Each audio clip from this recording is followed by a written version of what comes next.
1 Chroniques, chapitre 5. Fils de Ruben, premier-né d'Israël, car il était le premier-né, mais, parce qu'il souilla la couche de son père, son droit d'aînesse fut donné au fils de Joseph, fils d'Israël. Toutefois Joseph ne dut pas être enregistré dans les généalogies comme premier-né.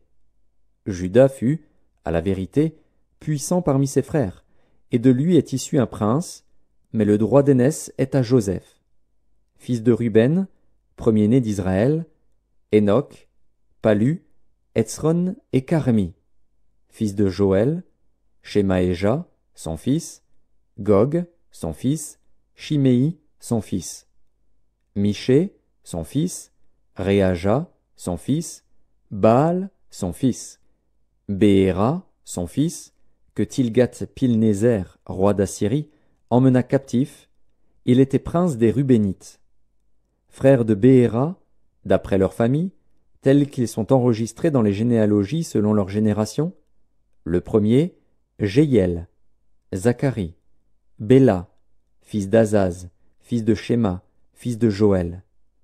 Béla habitait à Aroer, et jusqu'à Nébo et à Baal-Méon. À l'Orient, il habitait jusqu'à l'entrée du désert depuis le fleuve de l'Euphrate, car leurs troupeaux étaient nombreux dans le pays de Galaad. Du temps de Saül, ils firent la guerre aux Agaréniens, qui tombèrent entre leurs mains. Et ils habitèrent dans leurs tentes, sur tout le côté oriental de Galaad. Les fils de Gad habitaient vis-à-vis d'eux, dans le pays de Basan, jusqu'à Salca. Joël, le premier, Shapham, le second, Jaénaï, et Shaphat, en Basan. Leurs frères, d'après les maisons de leurs pères, Mikaël, Meshulam, Sheba, Joraï, Jaékan, Zia et Héber, 7. Voici les fils d'Abikaïl, fils de Uri, fils de Jaroar, fils de Galaad, fils de Mikaël, fils de Jeshishaï, fils de Jashdo, fils de Buz. Achi, fils d'Abdiel, fils de Guni, était chef des maisons de leur père.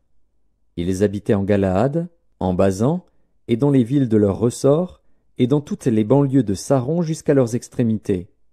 Ils furent tous enregistrés dans les généalogies du temps de Jotham, roi de Juda, et du temps de Jéroboam, roi d'Israël.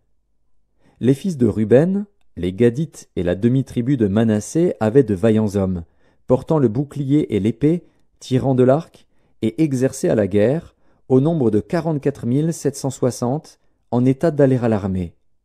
Ils firent la guerre aux Agaréniens, à Gétur, à Naphish et à Nodab. Ils reçurent du secours contre eux, et les Agaréniens et tous ceux qui étaient avec eux furent livrés entre leurs mains.